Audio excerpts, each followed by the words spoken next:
Meeting tomorrow night at 7. Sorry. Okay. So the planning commission meeting today, Tuesday, November 17, will come to order. Roll call, please. Mr. Baxendale? You're muted, Brian.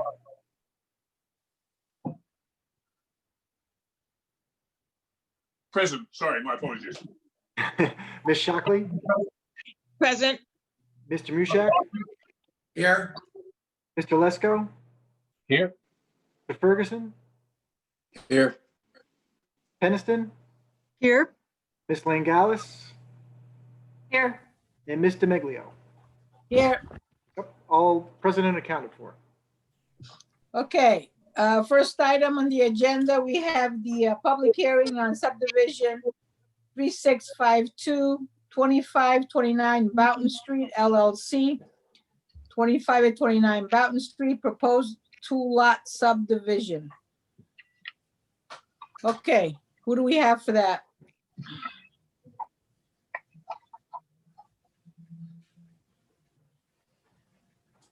Madam Chairman, you have muted. Okay, Attorney Sachi, I can't hear you. Are you on? I'm on. Can you hear me? Okay, Okay. yep, can hear you now. Thank you, Madam Chairman. Good evening, everyone. For the record, my name is Liz Suchi. I'm a partner with the law firm of Carmen, Torrance, Sandeck, and Hennessy, and we represent the applicant on this project, 2529 Boughton Street LLC. Also present on this evening's public hearing call is Doug Rich and also Sebastiano Urciullo, as well as my client, Brant Bear, who is the principal of 2529 Boughton Street. The application before you is a 2-lot subdivision of property at 29 Boughton Street. And Brian, could you call up the survey for me, if you don't mind? While he's doing that, the property is located in, as I said, 29 Boughton Street. It's District 2, Lot 71, Parcel 14. The zone is neighborhood business. And in that zone, the requirement is a lot must be, the lot is 13,350 square feet. And if you'll see, there's the lot with the hash marks all, and with the proposed subdivision is there. Okay. There we go. So as I said, the parcel size is 13,350 square feet. And right now it is vacant. It's used as a parking lot in large measure. That portion that abuts the street, where you'll see the line of, on the map in front of you, parcel 1 and parcel 2, there's a wall that kind of surrounds the parking area today. Brian, could you call up those 2 photos if possible? While he's doing that, just some housekeeping. The neighbors were notified of the submission of the application on October 9th, and those certificates of mailing should be in the file. They were also notified of tonight's public hearing by certified mail return receipt requested on November 2nd. And those green cards were delivered this morning to Mr. Baker, and hopefully they've made it to the file as well. The image in front of you right now was taken just a few weeks ago, and the parcel in question is that where you see the storage containers and the cars that Brian is circling right now behind the fence, and there are trees in the back. The building on the right with the white front, that is not part of my client's property. So Brian, if you wouldn't mind calling the subdivision, that's another photograph of existing conditions today. There's multifamily dwelling on the left side with a small convenience store in front. That is not part of my client's property, but these photos are provided just to give you a sense of what the streetscape looks like. Okay, Brian, if you wouldn't mind calling back the subdivision map again. The lots that are proposed, as you can see, parcel 1 and parcel 2. The minimum lot size for neighborhood business is 5,000 square feet. And as you'll see on the subdivision map, both lots exceed that number by a substantial amount. And each lot must be 50 feet wide. And as you'll see from the map, each lot is at least 50 feet, if not more. If all required approvals, including your approval, is granted, my client proposed to develop each lot, parcel 1 and parcel 2, with a 3-family structure on each of the lots. All of the required sign-offs have been secured, and that is Public Works, WPCA, Fire, and the Water and SNU. They all should be in the file. The last one was received today, and that was the Department of Public Works. Both lots are served by city sewer and water and will continue to be. Curbing and sidewalk exists today, and that will be maintained, and if it needs to be improved or repaired, that will be undertaken. The required 4 street trees are proposed and will be installed. And just for the fire department's purposes and for yours, there is a fire hydrant within 350 feet of this site. As a matter of fact, if you look to the left of the plan, it indicates in a note that the fire hydrant is within the requisite distance required by the fire department and your regulations.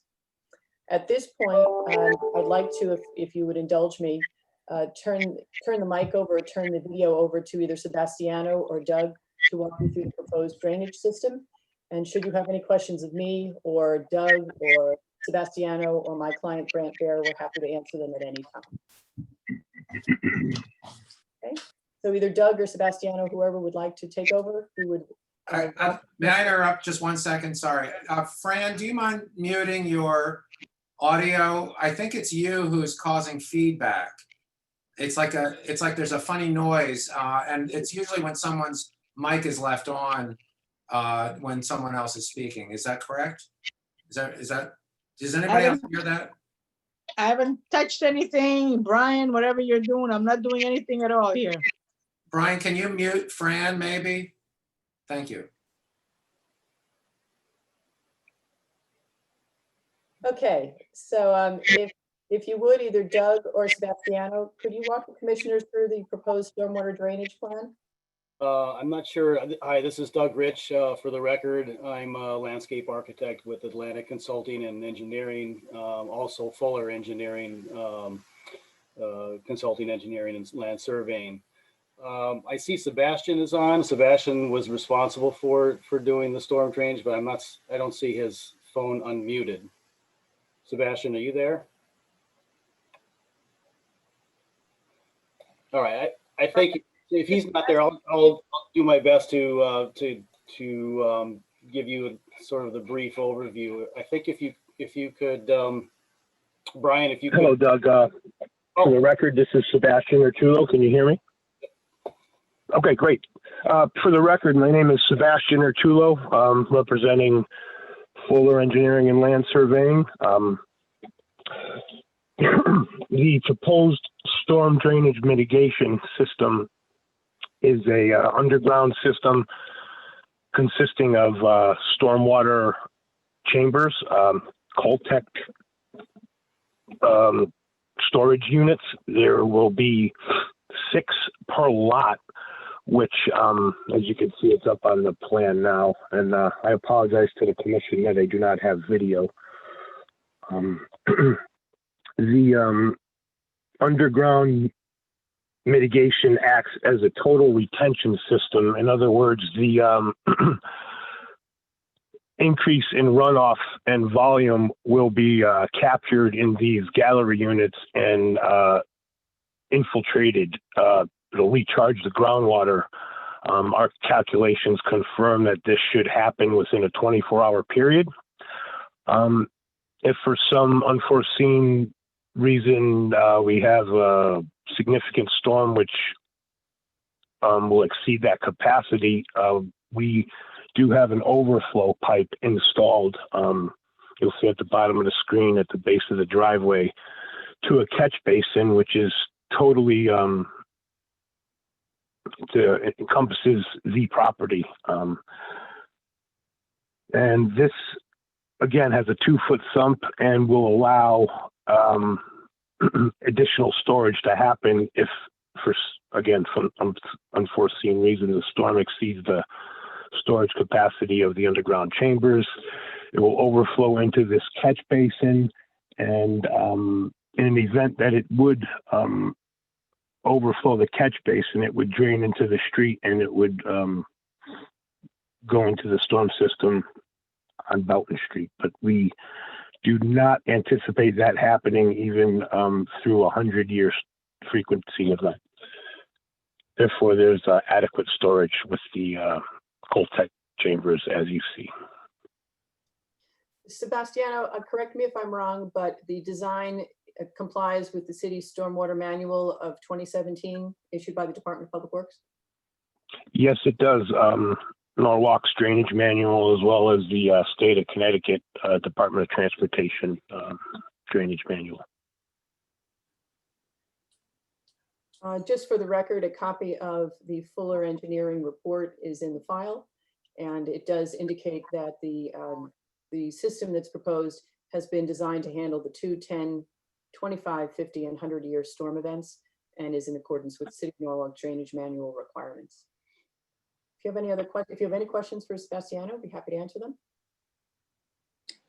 This is Steve. I just have one. Good evening. Sure. This system looks kind of complex. Why choose this type of system? In regards to what other alternative, we were kind of limited because of the space. I mean, we couldn't really put in a pond. I guess in consulting with the owner, we determined that this underground retention system would be, less impact to the site, as well as the most feasible alternative for the development.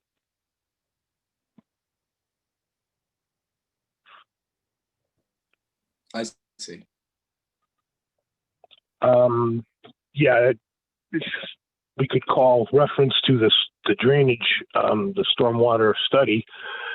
You'll see that adequate testing was done prior to the design, and we determined that the infiltration rate of the subsurface soils, I believe it exceeds. It's listed in the drawing. I can't really state what it exceeds at this moment without looking at it. But in other words, it has adequate capacity to recharge the soil. What other system would you propose with this type of development? I'm just curious. What would you rather see instead of an underground chamber, in other words? If I may just interrupt for a minute, Mr. Ferguson, I think these are fairly standard underground detention systems that are provided for multifamily dwellings. And as I had indicated before, it's been reviewed by the Department of Public Works and approved as it being in accordance with their requirements. And it's designed so that it not only attenuates stormwater runoff, but also helps to treat water quality leaving the site. These are fairly common that are employed and proposed for developments of this site. Perhaps that's helpful to you. I'd also like to make the additional note that the requirement, again, this is Sebastian Urciullo for the record.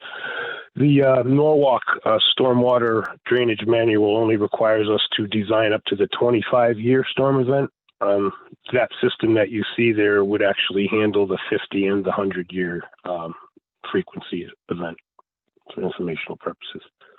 Thank you.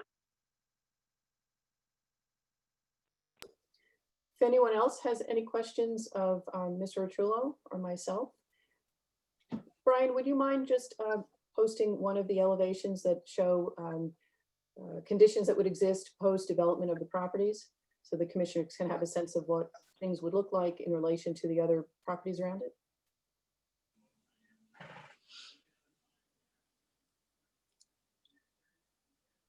Yeah, let me just find it in the plans. While he's doing that, I'll just let the commissioners know that we received 2 calls following the initial notification of the submission of the application by property owners who are either adjacent or across the street. I spoke with them directly, explained what was proposed, invited them to attend the meeting. They also received notice as is required. We have not received any other inquiries or letters or comments from members of the public who abut or are located across the street. And I suspect that the staff has not received any either. And if they have, I'm sure they'll share them with you. Liz, you wanted elevations or do you want the renderings? I think the rendering would be fine. Okay. One of them would be sufficient, I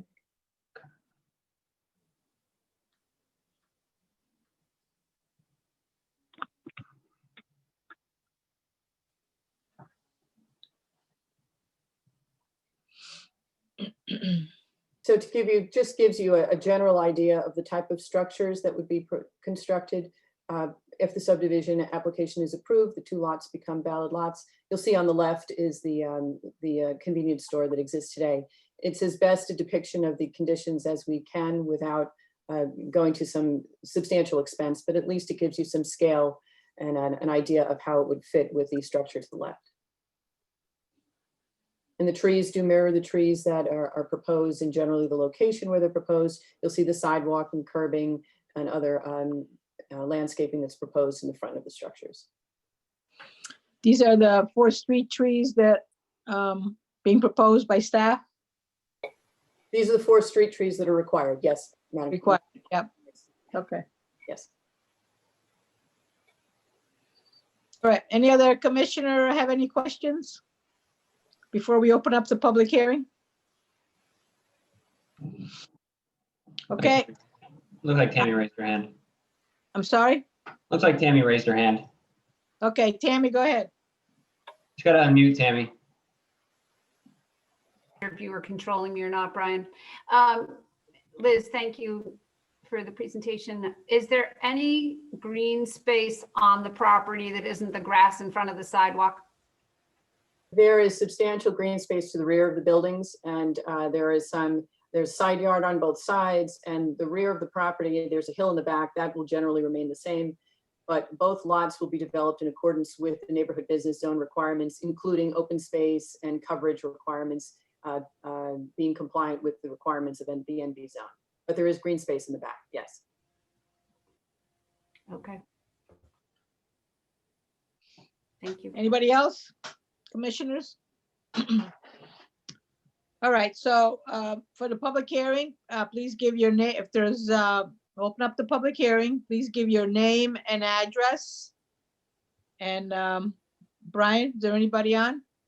Yep, yeah, we have one person raising their hand. So Andrea, when I bring you over, just say your last name and your address for the record. Yes, my last name is Manning. My address is 26 Bounton Street. Thank you. I have a question about, I work from home, and I know that you'll be building, it's right across the street from me. And I also, I did call in and I had questions, and also about, like, our street have major drainage problems. Right now, since I'm still waiting for City Hall, I have to put in a lot of things from my adjacent apartment that I rent out. Water comes in from the tubs, the toilets, everything like that. And so I had to call out and have people come and fix it also through COVID. And I'm wanting to get reimbursed from that because it ends up being an issue with the city. I called the city out a couple of times dealing with that as well. And they're stating that this is a problem from years with the pipes down. They have a real bad issue. That was the answer that I got. And it's like nothing they can do about it. It's been for years, something with a pipe that's collapsed. I'm just worried about more with, more water, more pipes, I don't know what else, but we may have issues with that, more issues with that. We're still trying to work on trying to get that fixed. I'm pretty sure they know about that as well. And I am adjacent to the place across the street. I didn't know if you was working on that as well. The across the street, I didn't know if you own that as well and you were working there, because I have an apartment that's connected to that as well. Had concerns about that, the water, and I work from home, the noise, and the street is very small, for that. I just feel like it's just not a great thing for Bounton Street. Okay, thank you. Hey, just a question, Brian. Yep. And Steve, do we want to handle questions since we're not in person, whatever, as they come up or at the end? I can either way, whichever. Liz, I don't know if you want to address that or you want to address it at the end. Madam Chair, if there are any other members of the public who have any questions, I'd prefer that we answer them after we get all of them. But it's your pleasure, whatever you would prefer. No, it's fine. At the end, it's fine. All right. Thank you. Andrea, I don't remember your last name that just spoke. Is there anybody else? Your question will be addressed at the end. Brian, anybody else? So if anyone else in the public would like to speak on this, you can use the raise your hand feature, or if you're dialed in on a phone, you could hit *9.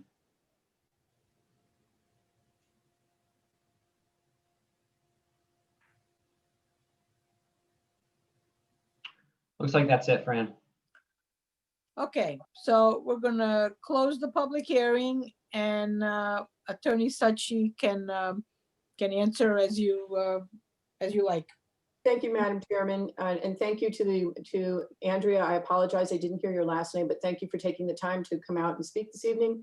As we've indicated, the stormwater management plan is more expansive than the city requires. And I think this goes to both Mr. Ferguson's question and also to the member of the public's question, that by designing it in the way that it has been designed, would likely be better for the community than if we just design the stormwater system for a 25-year storm. And there are several redundancies which should keep at least this property from exacerbating issues that exist in the street. I also call to your attention that the Department of Public Works has reviewed this and has approved the plan as proposed. As far as the narrowness of the streets, an excellent question. And as far as the development of these sites are concerned, all parking is going to be off the street and on the two sites. There won't be on-street parking for these vehicles. In other words, the two structures that will be proposed, one on each lot, all parking required for those structures will be on those lots and not taking advantage of whatever on-street parking may exist. And lastly, as far as construction is concerned, my client is obligated to comply with the building department requirements for construction, and any noise requirements under the noise ordinance will have to be abided by, the noise ordinance will have to be abided by in terms of construction and operation of the site. If there's anything else that the neighbor has that she'd like to share, Mr. Bear is available, I'm sure, and will become more and more available as the lots are under development and under construction. But we certainly want to be good neighbors and address concerns as they emerge. But we think the plan that's proposed not only meets the requirements of the neighborhood business zone for 2 lots, the proposed development meets the requirements of the neighborhood business zone for the number of units, the recreation area, open space, number of parking spaces, and the proposed stormwater plan is more than adequate for the units that are proposed. We thank you for your time. I think the application is rather straightforward. And as you know, when approving a subdivision application, you act in an administrative capacity. And in doing so, you're controlled by the regulations. And if the application and the applicant's proposal meets the regulations, then there is little opportunity to do anything but approve an application. Having said that, you do have ability to impose various conditions if you think they're appropriate, but I think we've met all the requirements and exceed all the requirements and standards, not only for a subdivision, but also for the future development of the lot. If you have any other questions of me or of Mr. Bear, Mr. Urciullo. I'm getting more smoke smell over here. What's the matter? You guys, what's going on with smoke? Tammy? Hello?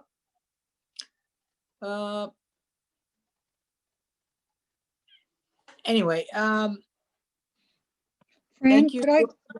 may I ask a clarifying question? Yeah, I was gonna ask if anybody else had any questions. Go ahead. So in terms of the steps that you're taking to handle the water, I'm wondering, based on the question of Andrea, and I too apologize, I didn't get her last name. Is there any issue in terms of how that system feeds into the city system? And are there shortcomings with the city system to be able to handle this additional density? I will have Sebastiano answer the specific technical issues, but I have to admit that the proposal, as I mentioned, just received today approval from the Department of Public Works. So I have to presume that they've not only evaluated how the design that we're proposing, but also the design as it relates to the catch basin. We were not made aware of any issues relating to the pipes or how that system operates in the street. And that's not to say that the caller is incorrect or anything else. We just are not aware of anything of that nature. And I'm certain that DPW would make us aware as they were going through the review process of the plans and report. But perhaps Sebastiano could answer the technical aspect of your question a little better. Sebastiano, could you take? Sure. My name is Sebastiano Urciullo, again, representing Fuller Engineering and Land Surveying. Andrea, thanks for your question. And Mrs. Chairperson, thanks for your response as well. That sounds like a tough problem with the leaking water, like pipe.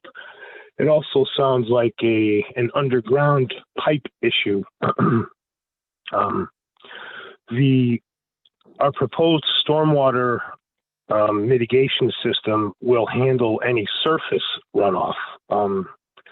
And we do not touch the existing underground piping of the city system in the street at all. We're completely separate from that. So in other words, if you were to have water coming as surface runoff from across the street onto your property, our development will assure that won't happen as frequent because we provide for additional volume to be captured underground. Therefore, there should be less, if not any, water coming from across the street due to our underground mitigation system.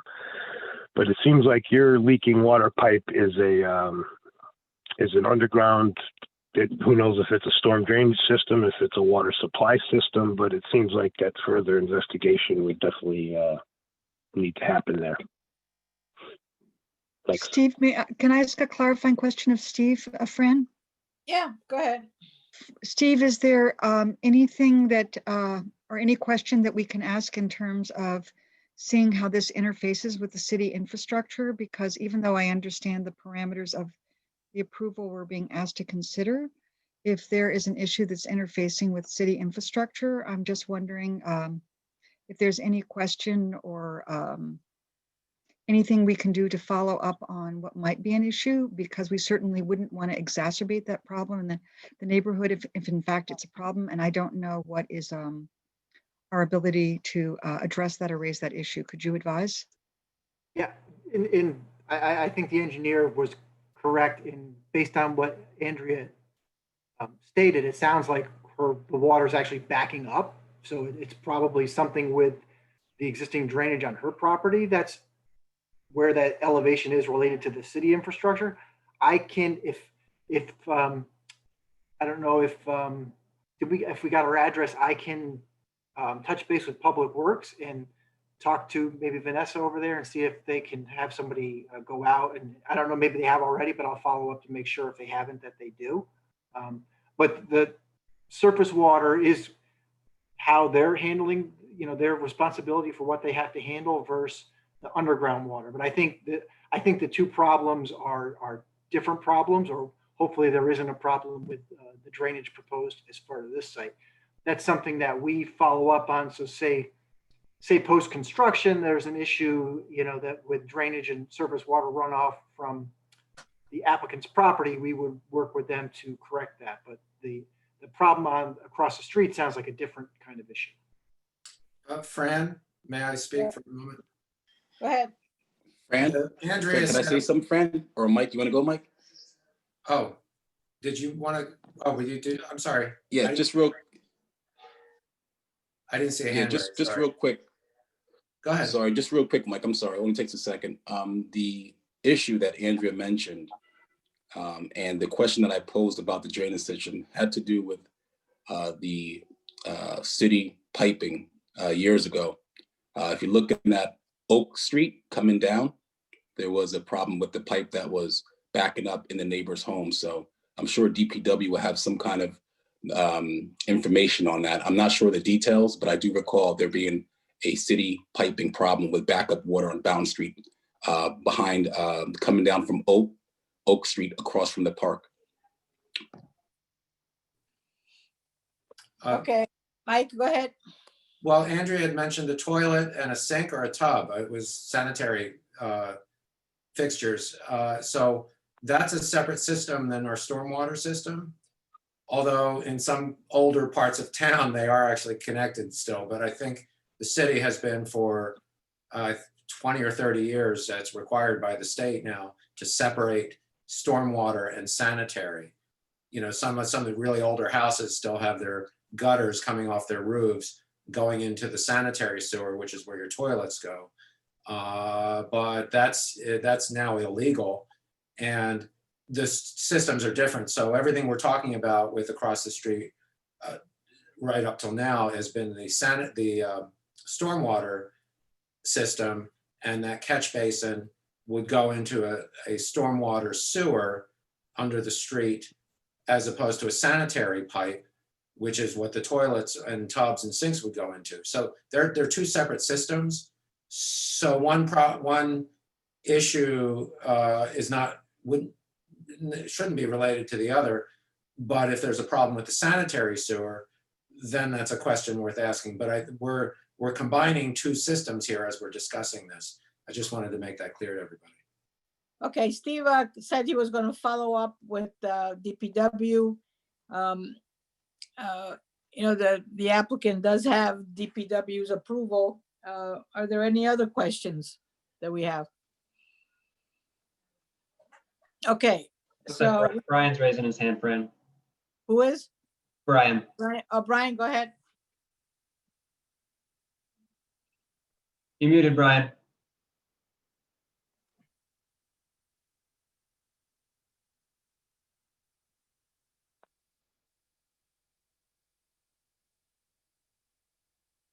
Can you unmute, Brian? It only lets me ask him to unmute, so he's just gotta hit the button and it'll be good.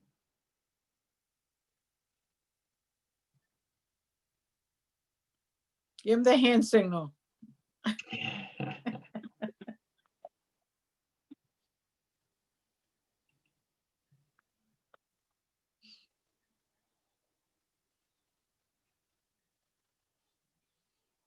Hey. What's going on? Because I can't see everybody on the small screen. He's working on it. I trust Brian's technology skills. There should be a microphone somewhere on there, Brian, for you to tap.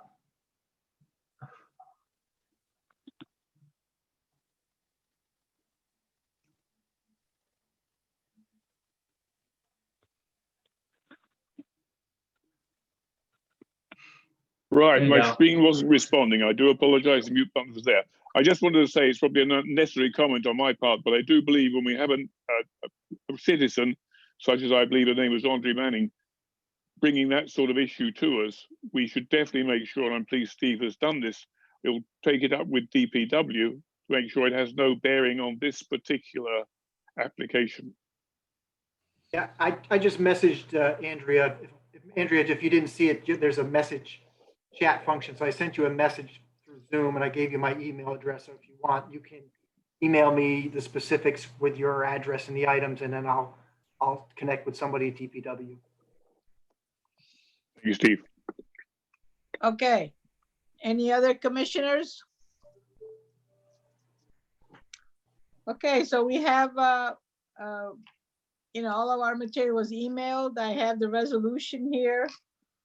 So I'm putting forth the resolution to approve, and I'm just going to read the bottom here. That the sidewalk requirement is not waived. The curb requirement is not waived. The street tree requirement is not waived. That 4 street trees will be installed.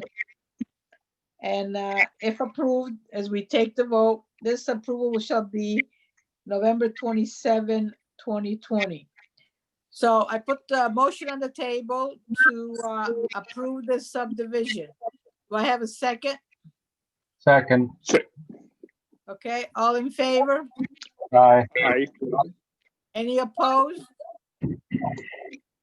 I do. I'm sorry? Is anybody opposed? Okay, any I abstention? oppose. All right, Steve Ferguson opposed. And any abstentions?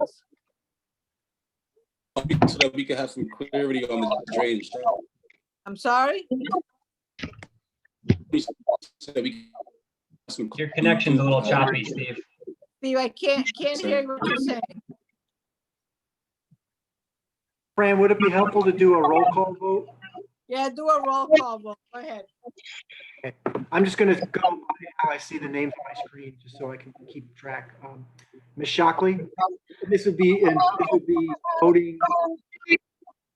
Somebody's got. I have concerns with this drainage issue, so I'm going to oppose this until that's resolved. Well, just so you know, we're not coming, Tamara, we're not coming back as a vote. The vote tonight is yes, no, or abstain, okay? We're not coming back to it. I don't feel comfortable with this. No, I don't feel comfortable with this. Okay, Steve, go ahead. Okay, Mr. Mushak?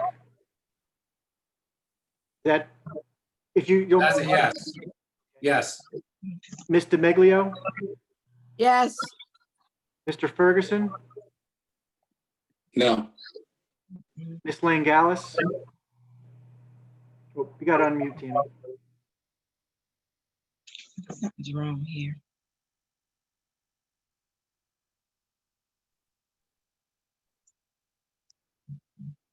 is Tammy muted? Nope, you're unmuted, Tammy. You can vote. Yeah, Tammy, you're in favor of the motion? yes, Okay. Ms. Peniston?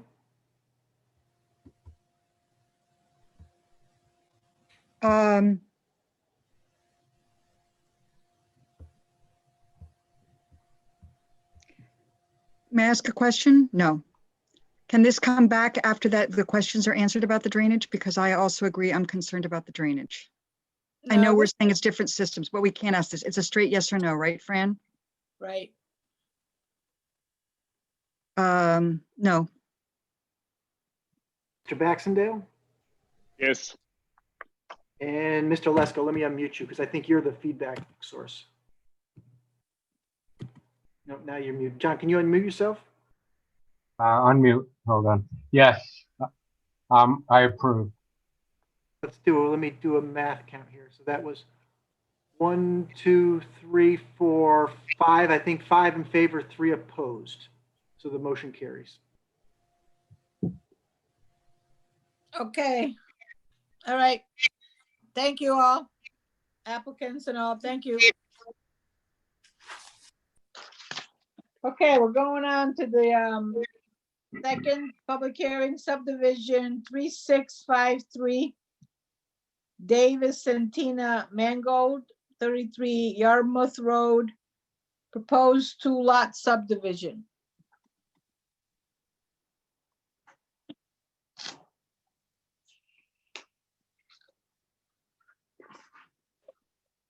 Am I talking to myself or can you guys hear me? You're I good. can hear you. We can hear you. Hear you, Fran. Okay, so who's on for this subdivision? Good evening, Madam Chairman, Attorney Albert Fasco with the firm of Tierney, Zullo, Flaherty, and Murphy, representing Tina and Davis Mangold. We are proposing a 2-lot subdivision for the property located at 33 Yarmouth Road. The property is located in a B residence zone, which requires 6,250 square feet of lot area. The 2 proposed lots will be 6,318 square feet and 6,333 square feet in size. There's an existing house on the lot now, which will be moved to the southerly proposed lot. The house there was originally built in 1908, according to the assessor's records, and that will be moved to the southerly lot. My clients were very concerned and wanted to preserve that house on that lot.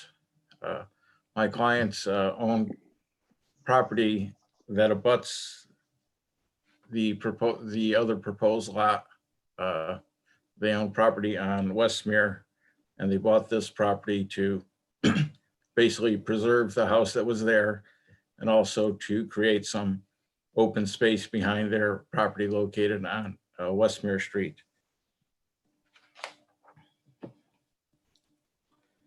The proposal calls for on-site drainage, which will consist of 2 Cultec drainage systems on each lot. The lots are served by sanitary sewer and water. And we have a sign off from the WPCA. We received some comments on late Friday afternoon from DPW, which those comments were addressed, and Dean Martin, our engineer, can address those issues that were raised by DPW. He has submitted revised plans to DPW this afternoon, And we have not heard back from DPW, but we did address all of their comments. And I believe that both Brian and Steve received copies of the revised plan.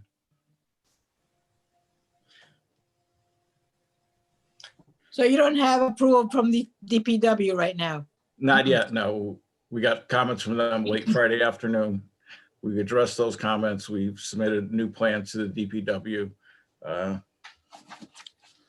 Essentially what DPW was concerned about, I have their report here. They wanted to know what the material was for the proposed driveway apron. They would not grant a waiver for the curb requirement, and we have the new plan shows curbing on the street there. They wanted the sanitary sewer lateral to be a straight run for the proposed clean out to the sewer main, which we have done. The proposed driveway originally showed a width of 14 feet, and the city road standards are a driveway between 10 and 12 feet, which we have revised. And we have gave them the elevations of the Coltech retention systems and the pipe elevations, which they had asked for. So Steve Kleppen, since we don't have DPW approval, where are we with this then? It doesn't sound like the items that are outstanding aren't anything you could condition an approval on. But you do have the option to keep the hearing open for till your December meeting if you felt that it needed further review or you weren't comfortable at this stage. Well, I'm never comfortable if all the approvals are not in, right? So.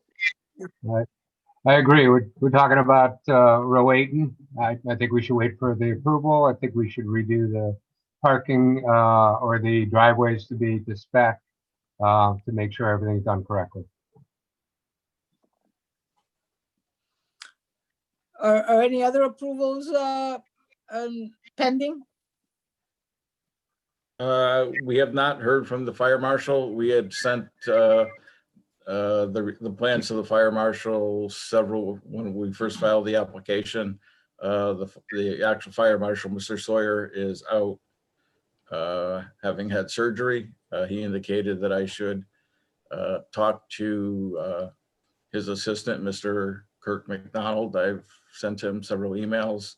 I know he's sent several emails to Brian and also to the building department. I'm not really sure he understands what the fire marshal's role is, because he generally doesn't do that. But again, we're proposing two lots, one house which will be moved. The requirement of a fire hydrant within 500 feet of the property, there's a fire hydrant there. So we meet all of their requirements. We just have not received any feedback from the fire marshal's office, unfortunately.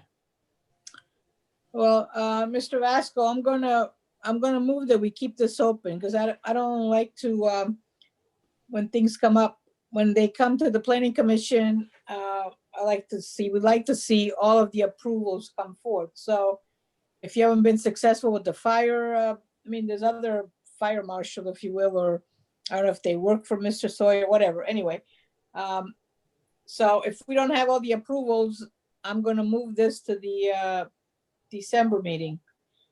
Any commissioners have opposition to that? And Fran, would you Okay. want to take any public comment, or do you want to? Well, are there people who want to speak? We can check. Okay. Yeah, and along those same lines, are there any other items that need to get addressed or gone over, or anything else out, not from other agencies or departments, but anything that Mr. Vasco needs to go over in relation to the site itself and the proposed plan that you might want to, anything else you wanted to present? That way there's no, if you have questions on it, they can get addressed for the December meeting. If Mr. Vasco has things that he wants to present, please do so. Commissioners ask questions or whatever. Let me ask Commissioner, let me back up. Brian, is there anything, or Mr. Vasco, anything that you want to show the planning commission, want to go over anything right now?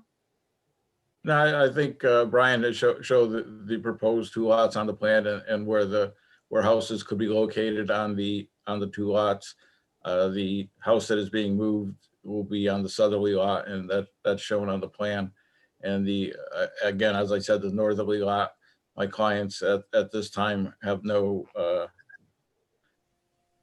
plans to develop that property. They're basically bought this property to preserve the existing house that was there and also to give themselves some additional green space behind their property, which abuts it to the west. Okay. So I'm going to open the public hearing. And is there anybody, any member of the public who wishes to speak? So if you are a member of the public and would like to speak on the application, just use the raise your hand feature, or you could dial *9 if you're on a telephone.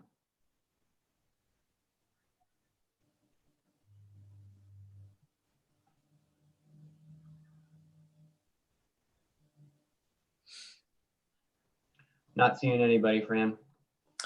Okay, so we're going to hold the public hearing open until our next meeting, and hopefully by then all the approvals will be in the hands. We have a member of the commission is raising their hand. Well, go ahead. I did raise it earlier, but anyway, so I raised my hand officially. I think photographs will be very handy for the commission. I think I've been to the site. It's an extremely attractive house they're trying to retain, which is excellent.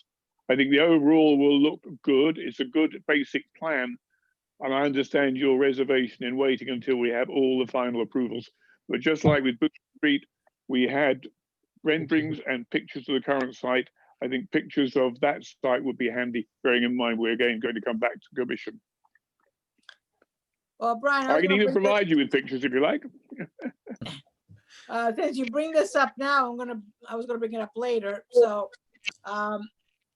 it's been a point of discussion, but I'm gonna put it on the record right now that when renderings are coming in, I urge highly and recommend, so it's gonna go on the record in the minutes and forth, that renderings should come in within the structure of the neighborhood or whatever. None of that computer generated stuff or buildings flatten out, or looks like the only thing existing in the area. So Mr. Vasco, renderings in they look real will be helpful, pictures or whatever of what we're talking about. So the technology exists. We're not dealing with stick figures anymore. So let's go forward with that. Okay. Any other commissioners? Okay, so the public hearing is held open. From what I understood, because I was looking at the resolution here, we're talking, which can be answered when you get DPW's approval, requirement for the curbs and sidewalks. So that's what I have here, and we'll. Yeah. So Fran, that'll end up getting revised based on if DPW wants the curbs, then we would remove that from our resolution to waive them. So we would defer to DPW if they want curbs, then. No, I'm saying what DPW approves, but what I had here was that the sidewalk was not going to be waived and curbs were going to be waived. So I'm assuming whatever comes out of DPW, then we'll take it from there, right? Okay. Brian, I did send you the revised plan this afternoon when I received it, showing the curbing and the other issues at DPW. So if you look at it, and you have any other questions, just let me know and we can revise the plan further. Yep. Okay. I have a question as the owner. Okay. You mentioned a conditional approval. I would like just to hear a bit more about that if that's possible. The conditions for DPW seem fairly minor in relations to the project. We do have a fairly, schedule that we're trying to maintain to move the property. I'm a little bit concerned about a month, setting us back. So I'm just, is there the conditional approval? If we get DPW's approval in the next couple of weeks, would we be able to move forward, or will we need to actually reconvene again? No, you need to come to our next planning commission meeting, I think is December 17th. And correct me if I'm Speak earlier. wrong. It's the What? 8th, I think, Fran. Oh, the 8th? Okay, sorry. So it's December 8th, which is what, 3 weeks away or something, whatever. So appreciate the, your timeline and all that, but I'm planning commission and we don't give conditional approvals. We like to see all the paperwork signed off when it comes to us. So apologies for that, but so it's a few weeks, 3 weeks off, and we'll be at our next public hearing and our next meeting, and hopefully by then, all of the departments will have signed off on it. Okay, thank you. I do have some additional questions on renderings. I mean, basically, we're taking the existing house and moving it 40 feet. We can certainly provide some pictures of the house. I'm not sure what the request for renderings would be. I maybe some clarification on that, some direction on exactly what you're looking for. Well, I said, when somebody's coming in with new buildings and all that, they come up with these renderings that sometimes don't make any sense in the space that they're shown. So if you can have some pictures would be helpful, pictures of the space, the house and all that will be helpful to us. Okay? Thank you. I think, Fran, you mean photographs. I think that's what Brian had suggested, photos of the site. Yeah, photos. Not architectural renderings, because it's there. It's just. No, it's photos. Yeah, good. Yeah. Okay, thank you for It's a that. nice site. Say that again, sorry. It's a nice site, and Mr. Mangold can easily indicate what would, or his attorney, what would happen on that site. The house itself, as it's moved, is a lovely looking house that's being preserved. Therefore, there's a lot next door, which again needs a little bit of explanation where that would be after move. It's not a total move of one lot to the other lot from what I saw. But anyway, that's also photographs, as Mike said, would be ideal. Right, photographs is fine. Unfortunately, we don't have all the sign offs, so we have to move on and wait for all the sign offs. Okay, so. Thank you. Thank you. Thank you. Okay. Next on our agenda is the discussion of the industrial zone study update. Steve Kleppen, you. Tammy, do you want to chime in? I'll cede the floor to you if you want to start. So we had met 2 weeks ago, the committee.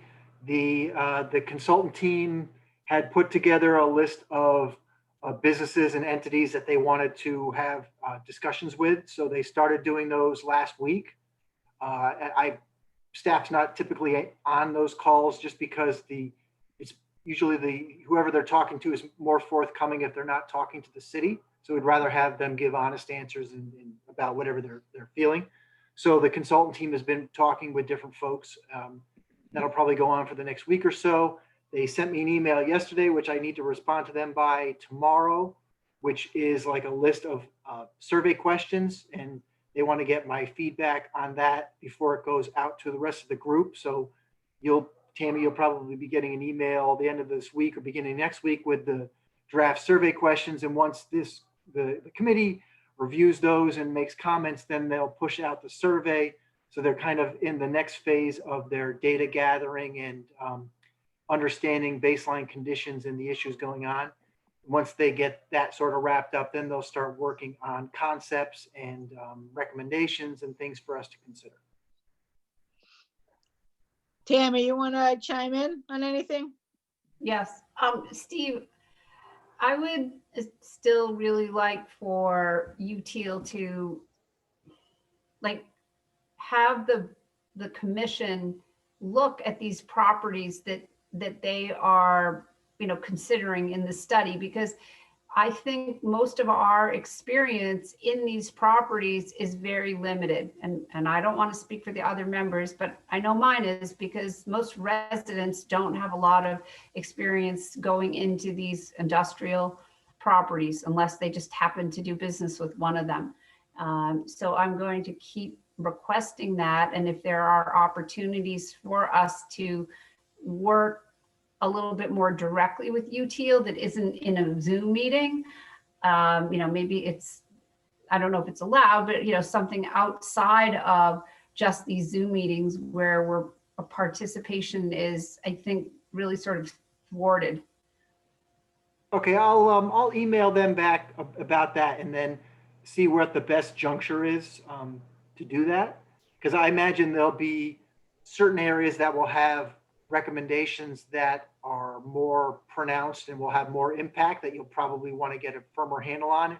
And there may be areas where they don't really have significant changes proposed. So maybe you don't need to go look at those areas, but I'll mention that to them this week. Great. So does the group, what are you calling it? Task force or whatever? I don't know what you're calling the group. But do they have the listing of what properties are being looked at? Or let's say Tammy wants to go look at them herself. I don't know, drive around town or whatever it is. Does that exist? They have that. Yeah, we have maps. So we have all the properties mapped. But they did, I think, show that at one of their earlier presentations, like the actual properties that are in those areas. And I can get that fairly easy. Yeah, you mean the consultants have it? Yes. Right.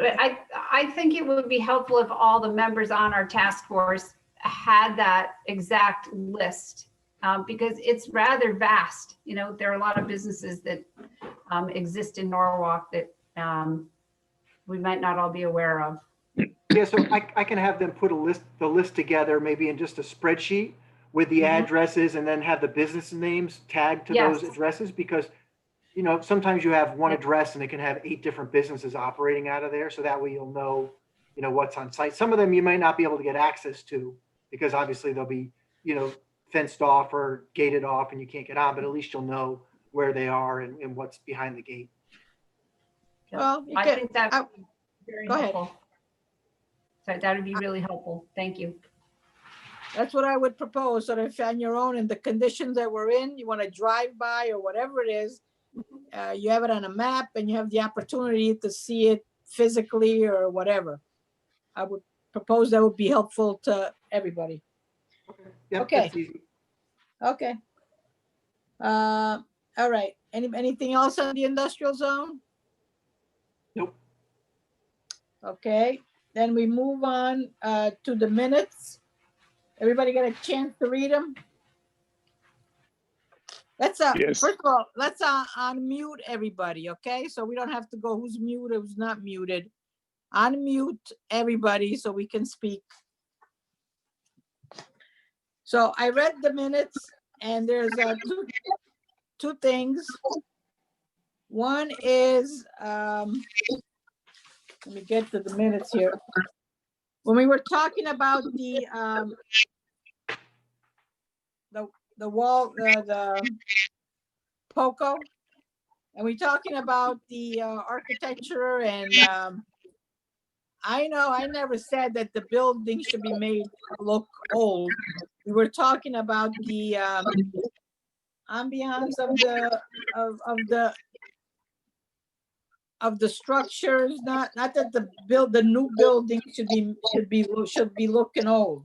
And there's a comment in here about making the buildings look old, which I don't believe that's what we talked about.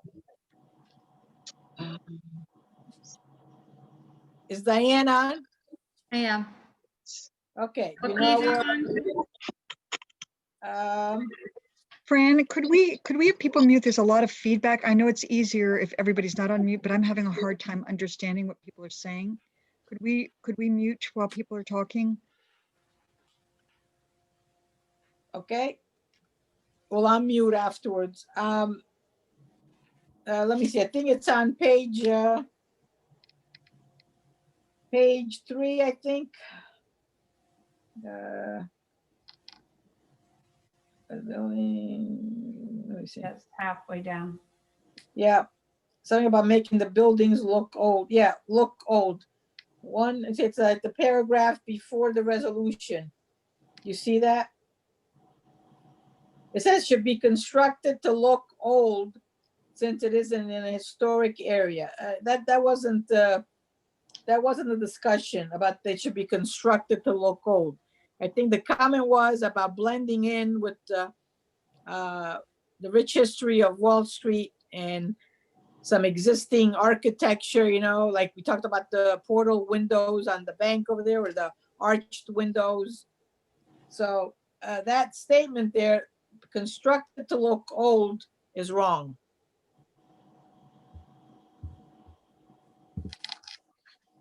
Yes, I was just kicked off. I just came back on. Sorry, I had a connection problem. You're still a little jumpy, Steve, so hopefully it keeps you on. And then at the very end of the minutes, we had, just get to that page.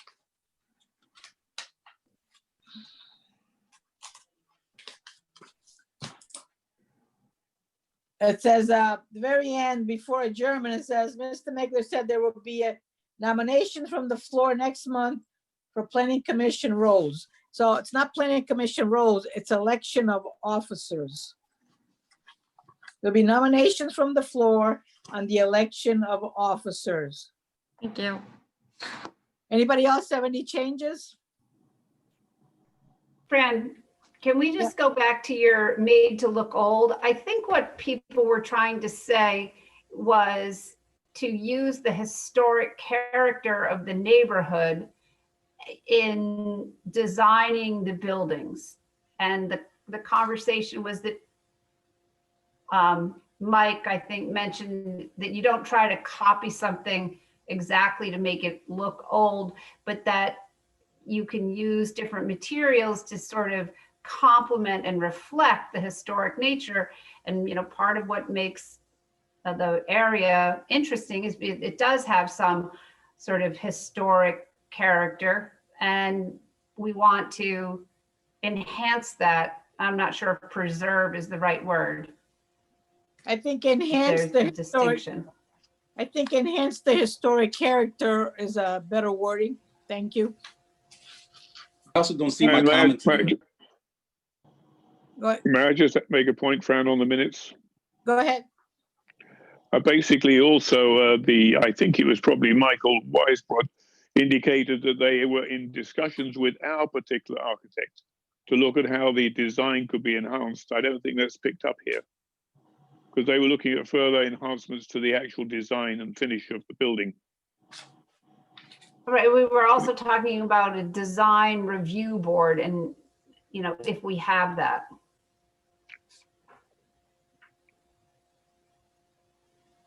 Steve, Yes. can you give guidance there? With Because that, I don't we see any of my basically comments had regarding that. that design. Yeah. Sorry, there was two people I couldn't tell. It was indicated by the attorney, I believe, or the builder, the developer, that they were in review process with our particular architect and expert with how to increase or enhance the features of the building. Yeah, and I did send out an email a couple days after your meeting that had some, you know, some preliminary thoughts from our architect that's been working with them. They have modified the drawings already in response to that, but the new renderings haven't been updated yet. So it probably will That's not happen that, the first part of that is not picked up in the minutes. That's what I was highlighting. The design review was taking place further. So Diane, is that worth adding? Yeah, that's fine. Thanks. I do agree with you, Brian, because we had a large discussion around that. Yes, we did.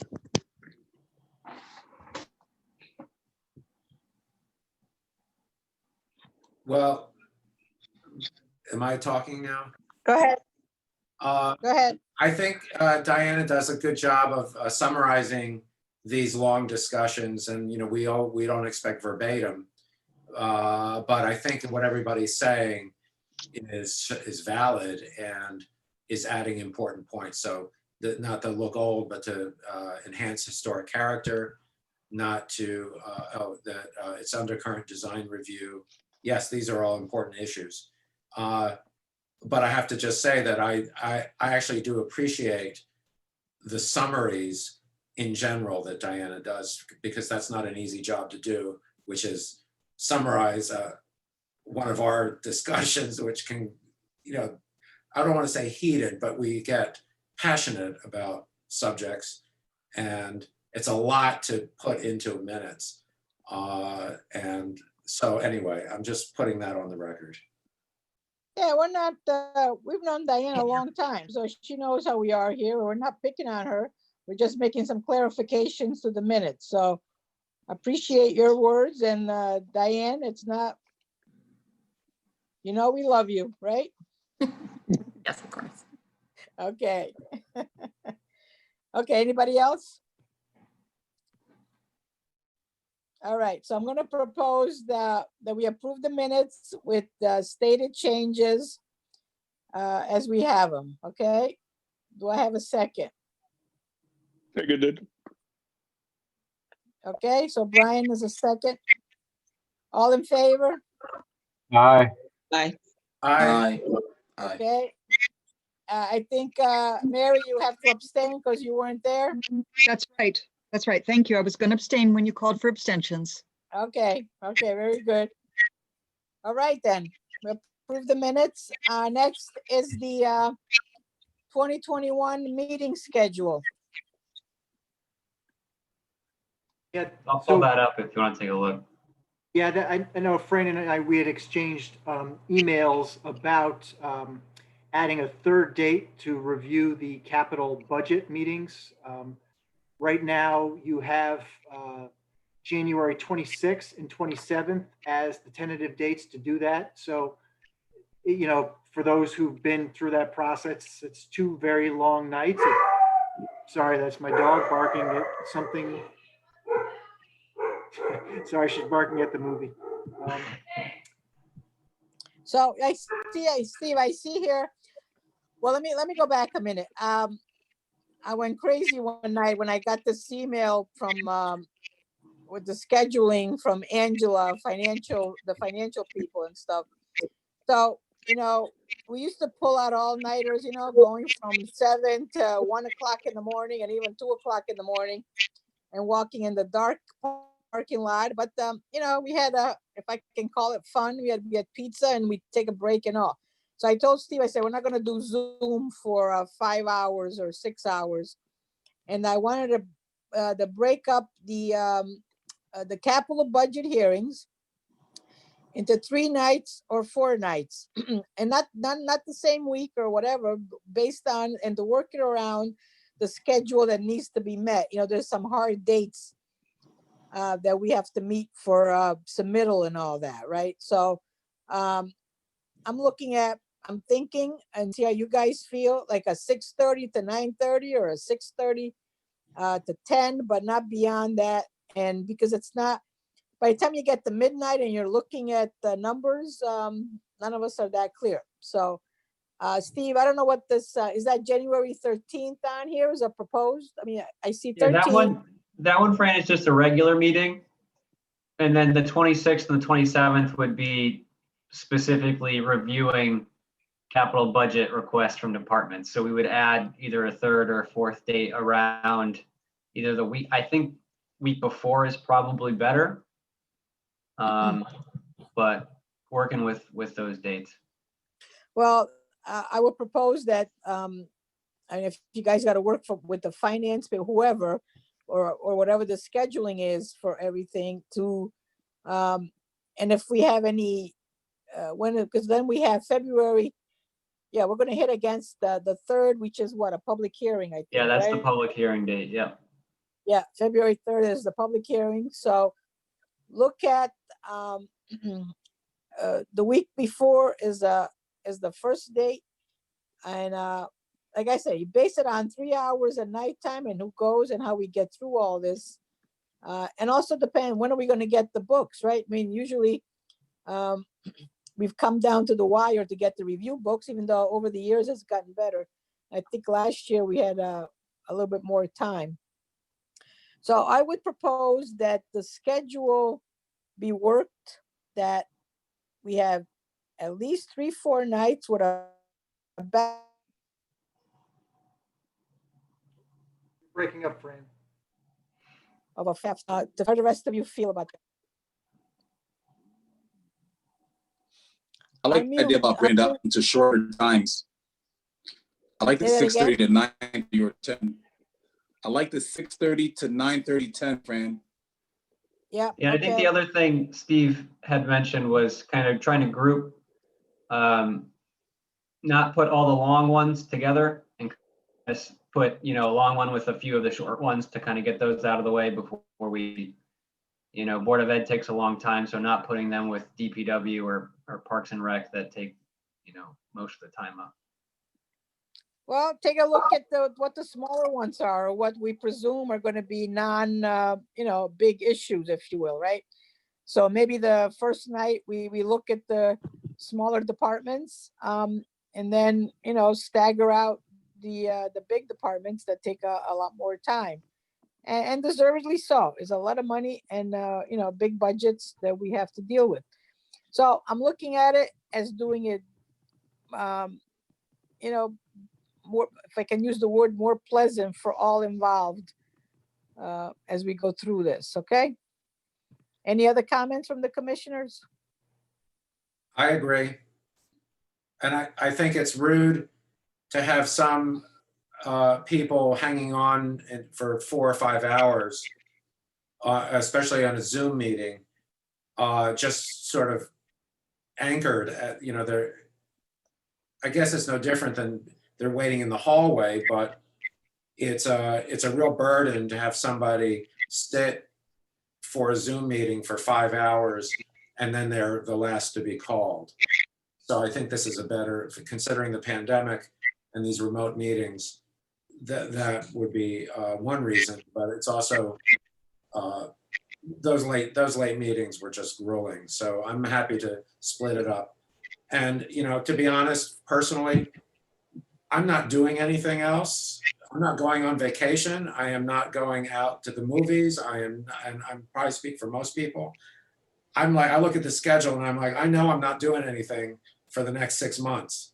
So whatever dates you want to pick are totally fine with me. I know other people have other commitments, but for me, I mean, there's no fundraisers, there's no cocktail parties, there's nothing. I'm available. Yeah, I think all the schedules might be a little bit more flexible for everybody. So whatever day, based on what the planning and zoning has other meetings as well. So Steve and Brian, you guys figure out how it best works, but we're looking at least 3 nights and going into 4. And if that said, I'm looking at, so January 13, depending on what our schedule is at our regular meeting. So that would be, if we add 2 more, it would be 5 meetings in 1 month.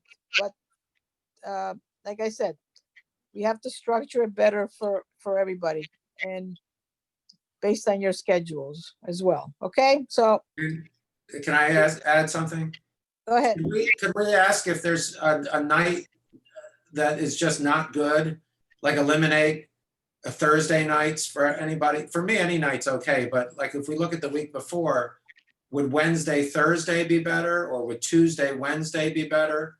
Does anyone have any other commitments where a weeknight is not a good thing for various other meetings, et cetera?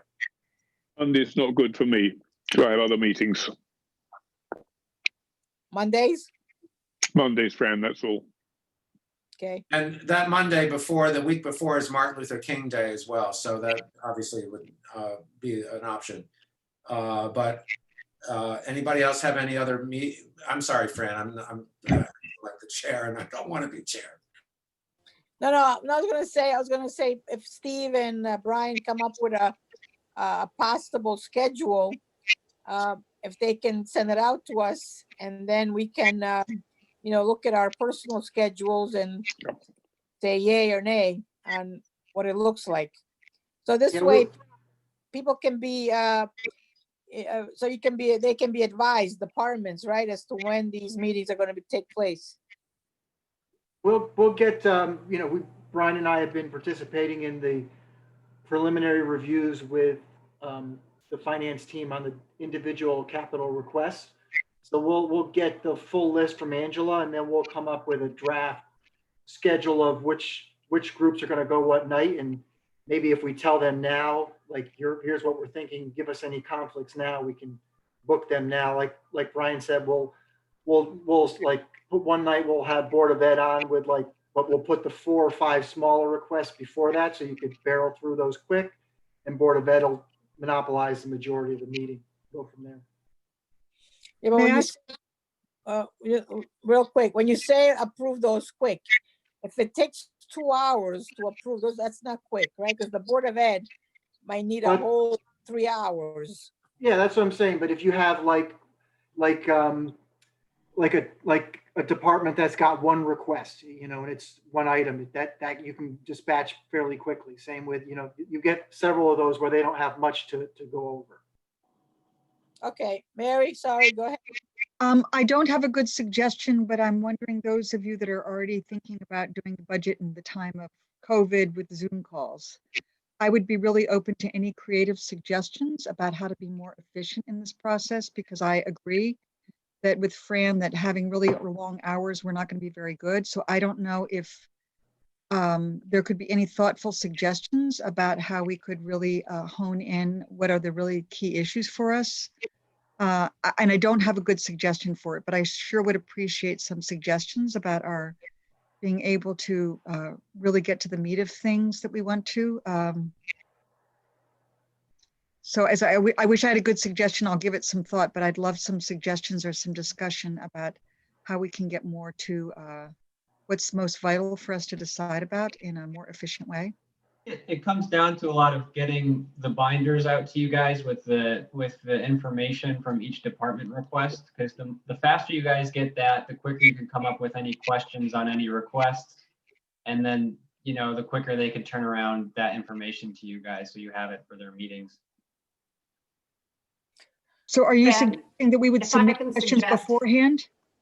That you would, yeah, if you had questions going through the binders, that you could get that into us, and then we could reach out to the departments and say, hey, the commission's going to be asking about this, or have this information on hand for the meeting. Fran? Yeah. Is there any possibility, since our commission isn't actually that large, if there's a room at City Hall where we all can sit 10 feet apart, like the community room, and then the presenter could maybe be on Zoom? Because it's very hard for us to have a conversation this way. And I'm really glad that we're going to break it out if we do have to do these Zoom meetings, but it's almost impossible to have a dialogue. It's like, and we have to go with what the pandemic is going to do, but I feel like, especially when we're getting to the point where we're marking things up, how are we going to do that on Zoom? We need the visual look of the meeting to keep us on track. Well, right now we're in a red mode with the pandemic, right? So I speak for myself. I'm not in the mode to meet in a room. I'm gonna say that. We'll do the best. My See, for example, right now, I'm only hearing a third of what you're saying. I don't know if it's my technology or just the technology in general, but I think it's going to be very hard to do this. But I said the virus is not is going, and it's in an upward movement, right? So now we're in a red zone. I'm not personally myself, I'm not open to coming to any city hall or getting together that way. I miss our interactions. I miss all of our things that we do with the wall and all that, but we have to go with the guidelines and do the best we can with the Zoom. That's why I mean, that's where I am right now. I don't know about the rest of you. And that's why I'm not looking to longer hours, but shorter hours. I'm with you, Fran. Okay. I understand what Tam is saying, but it's red zone, and I don't go out to restaurants now. So why I go to the community hall, I have no idea.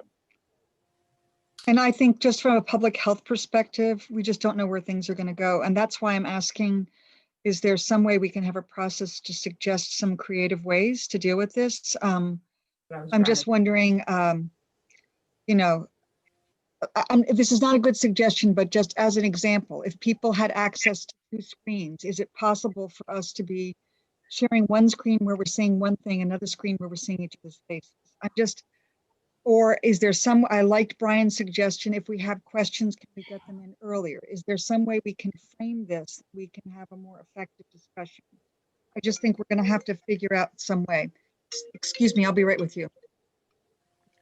And Brian, is there any way we could have the book digitally? Yeah, so that was one of the questions that Angela had asked, is if you guys would like digital copies or hard copies. So we assumed most of you would like hard copies, but I think the fact that they offered digital means that we could get you those too, so you could have both. Because when we're asking our questions, we could then exactly put it in red or what it is within the actual book itself or the actual proposal. It saves them a problem. It's reasonably efficient. Yep. I would propose though, both Brian, because both Brians. I agree. Because there's too much, the volume is just too much to absorb just digitally, right? So having both, I think is where we should go. I meant that as well, Fran. Digitally Okay. and hard copy. Okay. Digitally makes asking the questions far easier. I have a Yes. question. Go ahead.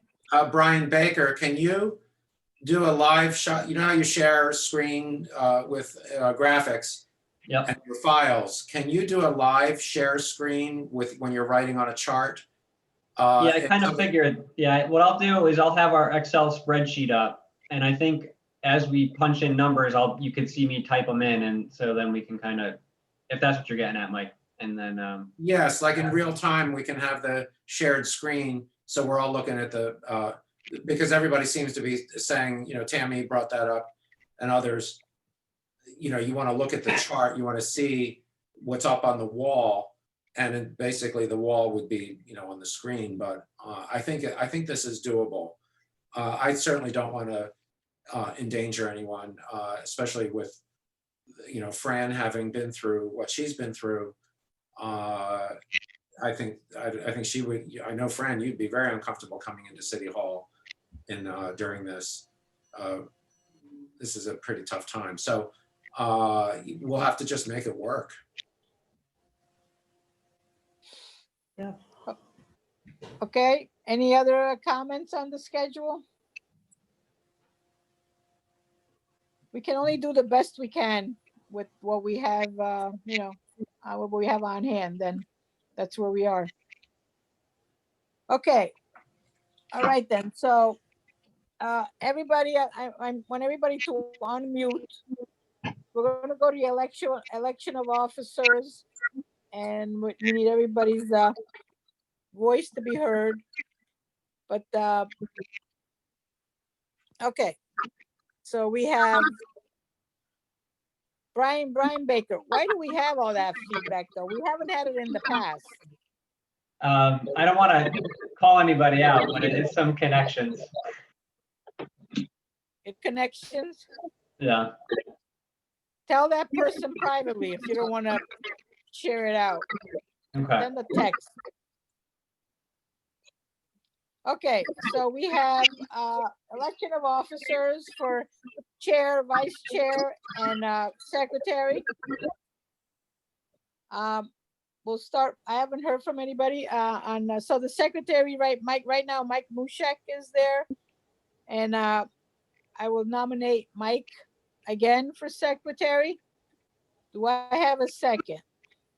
Second. Seconded. Okay, we have a second. Do we have all in favor of Mike Mushak as secretary? Here, Aye. yes. You want to do discussion or if any, Aye. Any other candidates? Oh, any other candidates from the floor for secretary? Okay, hearing none. We're gonna vote on Mike Mushak as secretary. Is there any nays? Let me go that way. Any nays? Any abstentions?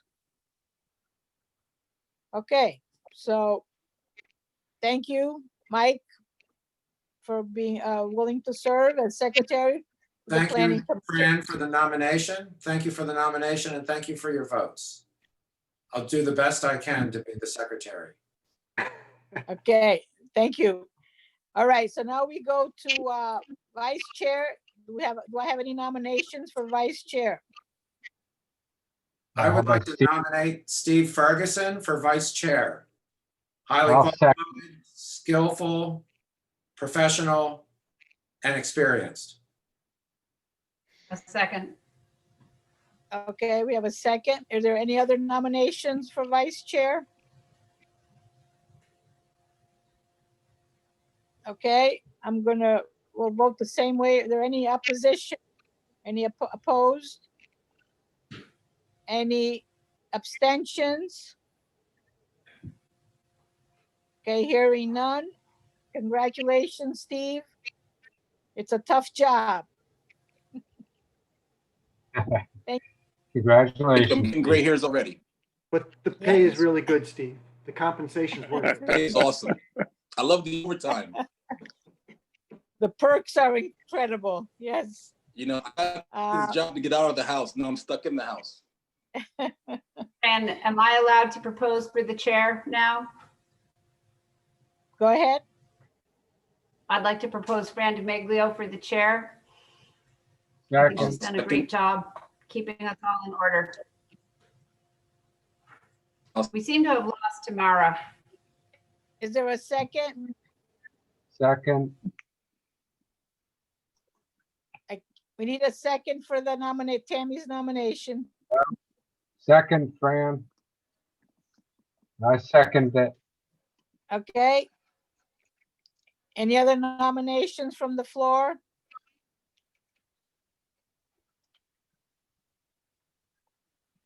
Are there any opposed?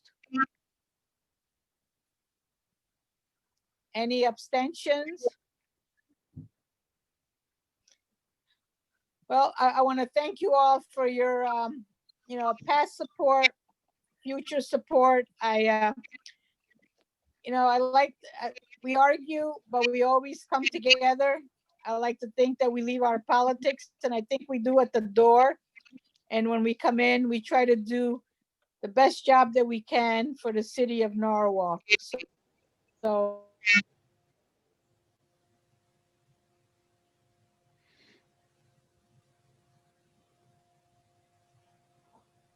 lost your friend.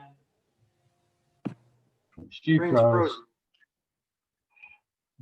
Our chair and our vice chair are frozen. She goes golfing as soon as she gets elected. did you hear what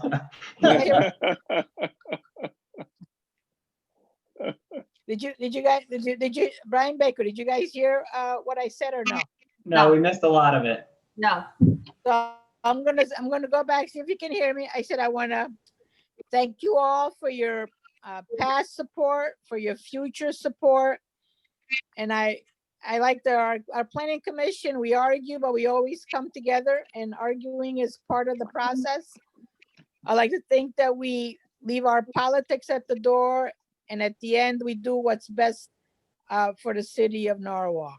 So thank you for the honor of serving as chair of the planning commission. Thank you, Fran. Very nice. Thank you. Thank you. Okay, Thanks, so what's Fran. left here is, thank you. We have comments of the director.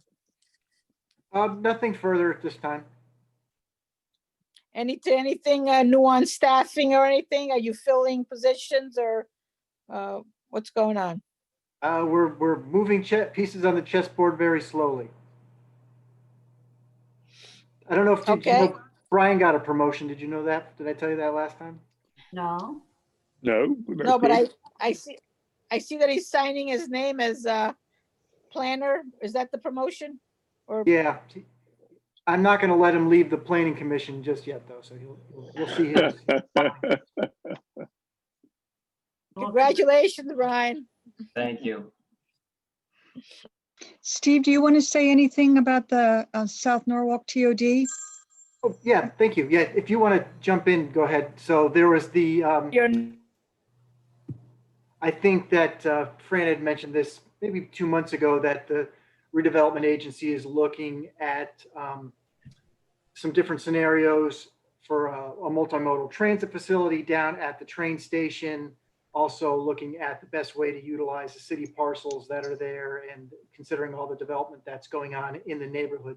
So they're working with a consultant, VHB, who's working on a build out study for that. And they had the first meeting maybe 2 weeks ago now, and they're starting the process similar to some of the other planning processes that, you know, this group has gone through, where they're in the fact finding stage now, and then trying to understand all the players in the area, the affected neighbors and neighborhoods and all the constituencies. But that process has started, and I think it's probably around a 9-month process, what they've indicated. So I think unless Mary, if you have any more, I don't know what else to add.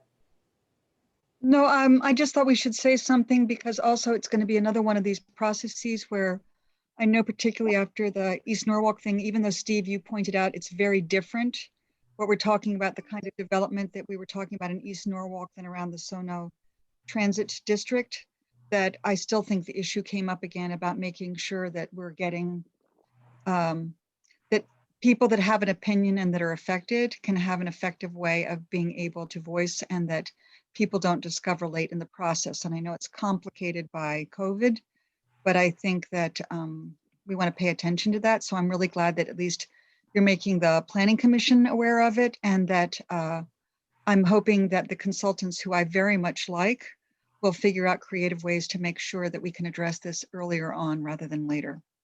Yeah, and if you'd like, we can add it as a monthly agenda item to just update you guys if you would prefer that. Excellent. I have a comment. Are we on comments of commissioners yet? Can I make a comment? Fran, you're muted. Okay. There you go, Fran. I was going to say, excuse me I one would like- second. I would like a follow-up on this issue on Boughton Street at the next meeting. If anybody, whatever DPW finds, I know it's after a vote, but I think we can, I think we're curious, and obviously it was, you know, some commissioners felt strongly enough to, you know, withhold their vote. So, or, you know, vote no. But I think this is something that would help us in knowing what issues might be down there. Obviously, DPW approved that project, which is why I voted yes. But it would be, I'd like to know more history there. Yeah, I can do that. And then DPW did have, I think there's some COVID issues in their department at the moment. So I don't know how many are actually working in the office right now, but I'll talk to Vanessa. I talk to her pretty regularly, and we'll get somebody out there or figure out if someone's been out there so far. And so Mike, Yes, I appreciate your point of reference will be Oak and Windsor. Oak and Windsor, okay. Oak and Windsor. I had a business, if Fran recalls, right at 28 Boughton Street, and I had a property at 9 Boughton Street. So very familiar with that problem. I don't know if it was fixed, so that's all kind of it. I wasn't sure if it was fixed, but there was a sewage problem, a pipe underneath the ground on Boughton Street. And a lot of neighbors always had problems, and it was sewage, as Mike mentioned. It was sewage. Sanitation issues. Okay, so we would appreciate Steve Kleppen, give us a follow-up on that. Also, I don't know if you heard me before, to add to our agenda, the, along with the industrial zone, what's the other one called? Sono or whatever we're calling it, I don't know, the one that Mary's on, so that we would have a monthly update with, Tammy and Mary as well, as there are representatives on these task force, okay? Yeah. Okay. Anything else from you, Steve, or you, Brian, for us? Not for me. Okay, so we're up to the comments. Any other comments of commissioners? Okay, I just want to thank you all again for your vote of confidence. Thank you. My phone's always on except when it's church. So if you have to reach out, please do. Congratulations, Steve. Congratulations, Mike. And barring anything else that we need to talk about, Tammy, it's your turn.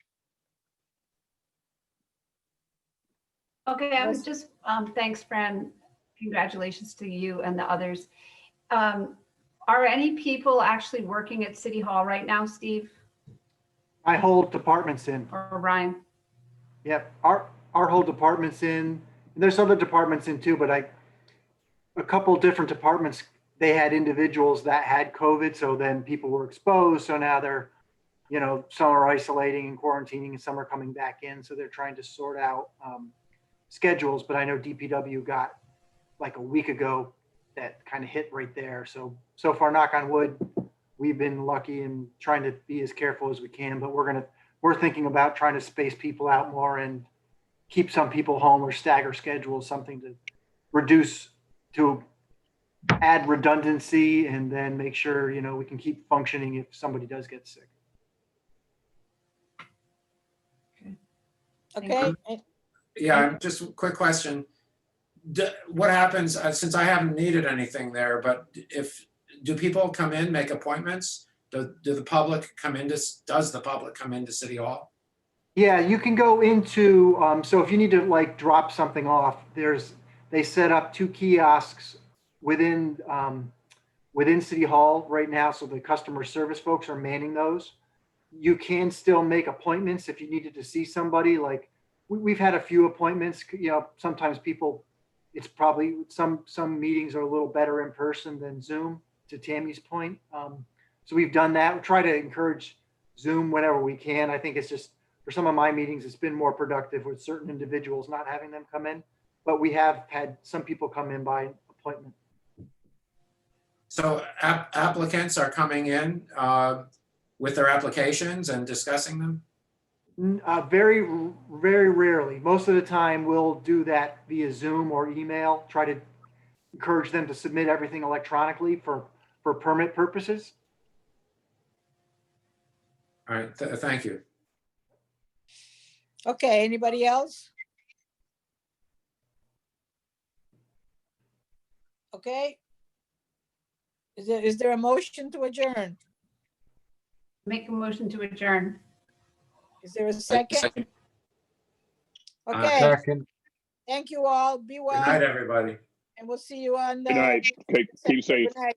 Thank Thank you. you.